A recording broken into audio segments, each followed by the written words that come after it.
नमस्ते एवरीवन। जय Shri Radhe Krishna to everyone.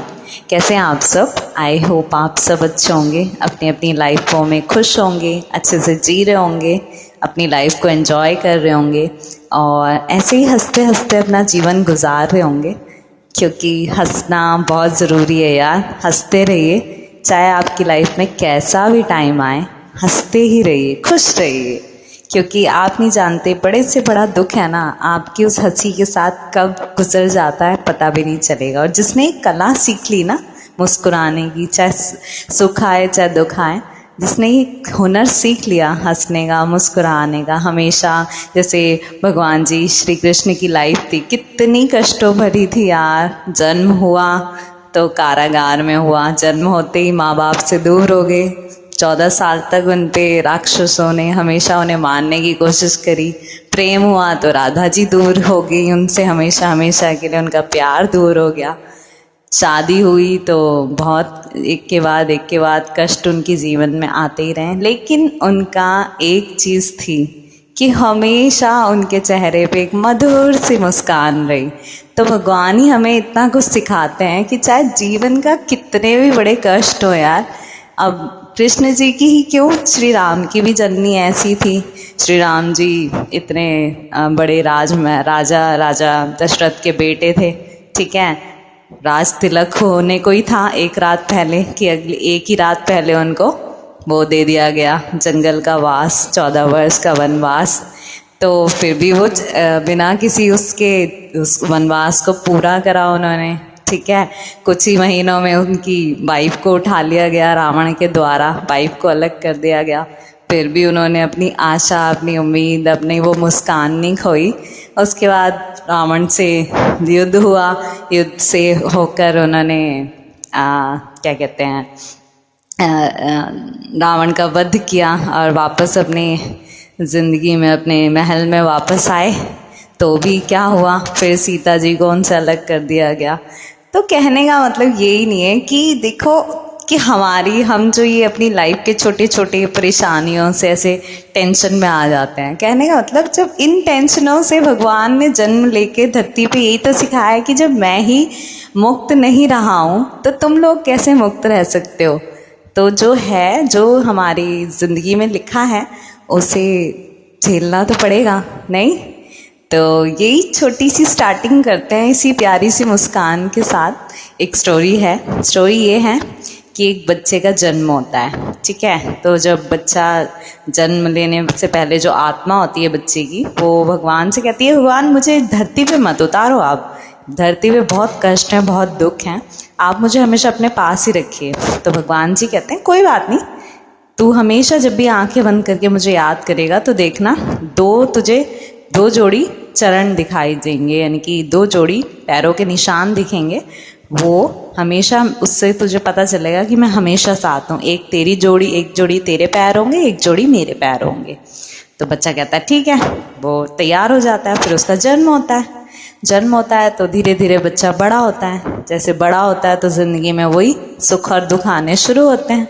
तो पहले बहुत सारे सुख आते हैं, उसकी शादी होती है अच्छी सी लड़की के साथ, उसकी लाइफ शुरू होती है, उसका काम वगैरह स्टार्ट हो जाता है, वो बिजनेस करता है अपना। तो आंखें बंद करके देखता है प्रभु को, तो देखता है कि हाँ 2 जोड़ी चरण दिख रहे होते हैं।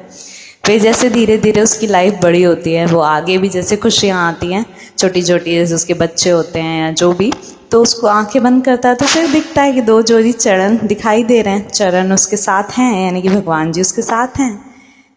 कुछ टाइम के बाद उसके पास दुख आना शुरू होता है।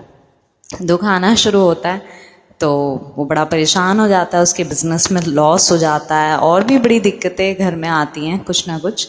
तो वो बड़ा परेशान हो जाता है। वो आंखें बंद करता है कि देखता हूँ कि दुख में भगवान जी मेरे साथ हैं या नहीं है। तो आंखें बंद करता है तो क्या देखता है, अरे कि एक ही जोड़ी चरण दिखाई दे रहे होते हैं। वो बड़ा हैरान होता है, यार ये कैसे, कि ये बहुत कमाल की बात है, भगवान ने दुख के टाइम मेरा साथ छोड़ दिया और जहाँ जहाँ सुख आया तो भगवान मेरे साथ थे। तो धीरे धीरे आगे चल के उसको और दुख थोड़े थोड़े आने लग गए। तो जैसे बीच में कोई सुख आता था तो फिर वो चेक करता था आंखें बंद करके, तो देखता हमेशा 2 जोड़ी पैरों के निशान हमेशा साथ रहते थे। लेकिन जब जब उसके घर में जैसे उसकी तबीयत खराब होने लग गई, उसको परेशानियां आने लग गई, बड़े से बड़ी दिक्कतें होने लग गई उसको लाइफ में, तो जब भी वो आंखें बंद करे तो 1 जोड़ी निशान दिखाई दें पैरों के। तो एंड में उसको मृत्यु का समय आता है, तो कहता है चलो अब देखता हूँ कि अब तो मृत्यु का समय है, कि अब भी भगवान कि इस दुख के इस लास्ट स्टेज पे मेरे साथ हैं या नहीं है। तो देखते हैं कि फिर भी 1 ही जोड़ी होती है। एंड में उसकी डेथ हो जाती है, कुछ दिनों बाद डेथ हो जाती है। तो ऊपर जाता है भगवान जी के पास, तो जाके भगवान से बड़ा गुस्सा होता है, जाके सीधा पूछता है कि भगवान जी आपने तो मुझे प्रॉमिस किया था कि आप तो हमेशा मेरे साथ रहेंगे और हमेशा वो 2 जोड़ी पैरों के निशान आपका एक वो होगा, चिन्ह होगा कि आप हमेशा मेरे साथ हैं।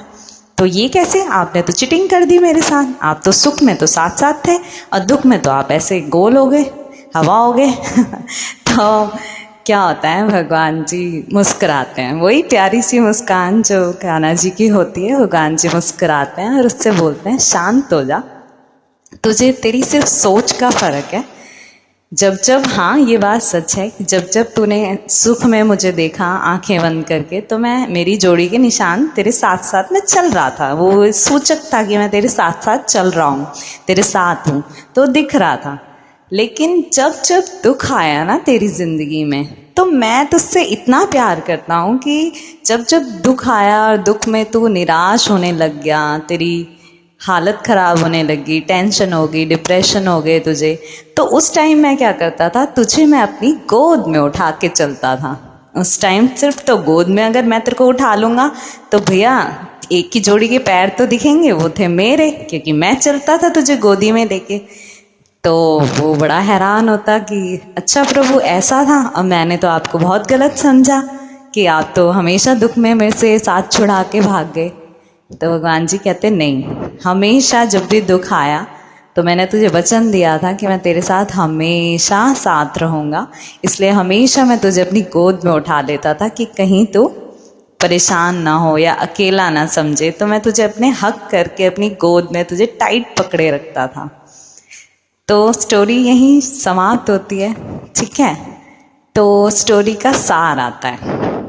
सार यही है कि देखिए, हम सच में भगवान पे है ना बड़ी लड़ाइयाँ झगड़ा कर लेते हैं। जब भी हम पे दुख आता है, सुख आता है तो हमें लगता है हाँ प्रभु जी का हम सब कुछ करते हैं, उन्हें मिठाइयाँ खिलाते हैं, उन्हें ये सब करते हैं। और दुख आता है तो हम उनकी बिल्कुल ही केयर करना ख़त्म कर देते हैं कि अरे यार भगवान तो मेरे साथ है ही नहीं, कहाँ है तू भगवान, क्यों नहीं देख रहा, ये परेशानी चल रही है, कब ठीक करेगा मेरी परेशानी। ना जाने कितनी उन्हें सवाल जवाब कर डालते हैं। यहाँ तक कि तो कभी कभी तो गुस्से में, ये खुद मेरा एक्सपीरियंस है कि लड़ाइयाँ ही बड़ी तगड़ी वाली कर लेते हैं उनसे, गुस्सा कर देते हैं बहुत खतरनाक वाला कि अब तुझसे बात नहीं करूँगा या तेरी पूजा नहीं करूँगी या तेरा नाम तक नहीं लूँगा, एक्सेट्रा एंड एक्सेट्रा।